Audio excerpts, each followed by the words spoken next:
Hi, I'm Reese. I'm a birder and bird bath enthusiast.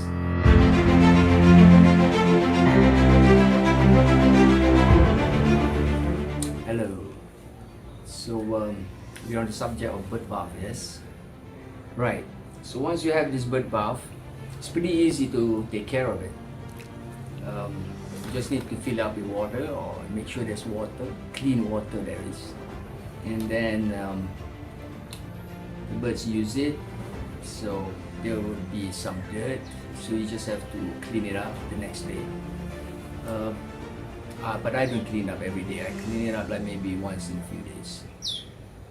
There's no issue with mosquito breeding in the water because the birds use the water, so it's never still.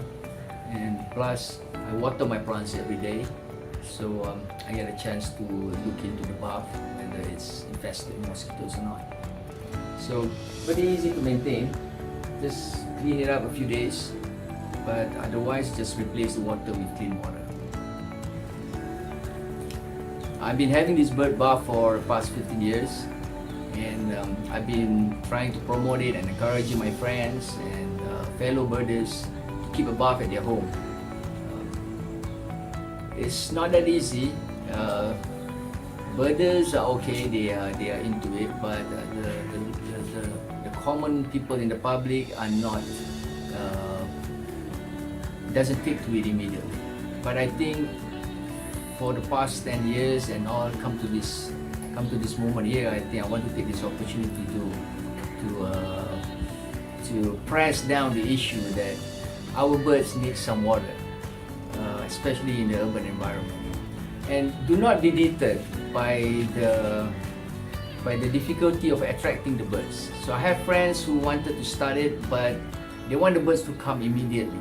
So that is impossible. So my advice is try and error to look at a suitable location around your house where it's suitable for the birds, and give it time. And as I said earlier, look out for predators. You shouldn't have any predators. Plant some fruit trees or flowering trees, because like sunbirds, they like flowers, and they usually come for the bath. Like this banana leaves here is especially loved by the sunbirds. They like to slide over it, where after the rain there's water on it, so there's a slide over it. So make sure you have those other elements like the plants, the suitable area, no predators, clean water. So all these factors should contribute to a successful bird bath.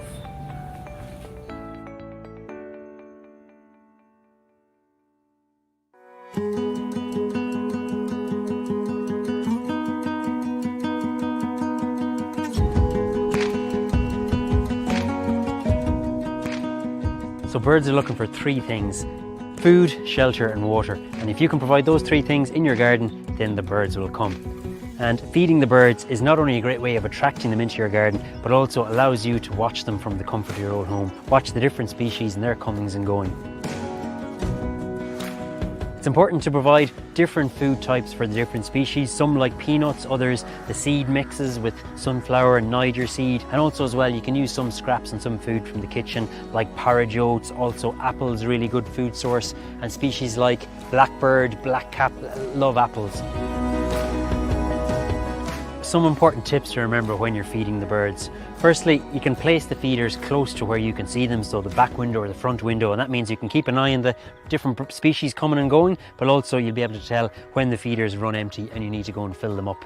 And as well, it's really important to keep a consistent food source, so to feed the birds regularly. And that's because once they start to rely on this food source, it's important to keep it up. As well, good to position the feeders and the food close to where there's some cover, trees and hedgerows, so that the birds have some cover close by that they can come and go from the feeders. And as well, to make sure that you keep the feeders away from cats and from other potential predators.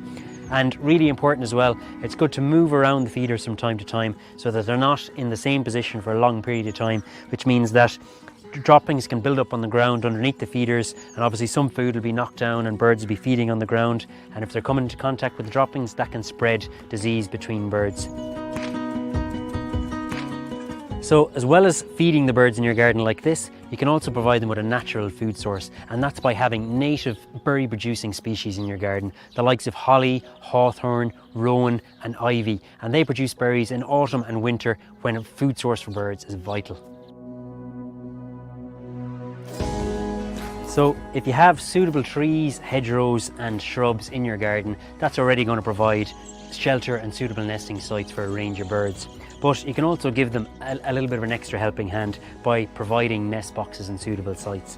And these are examples of some of the nest boxes that you can put up.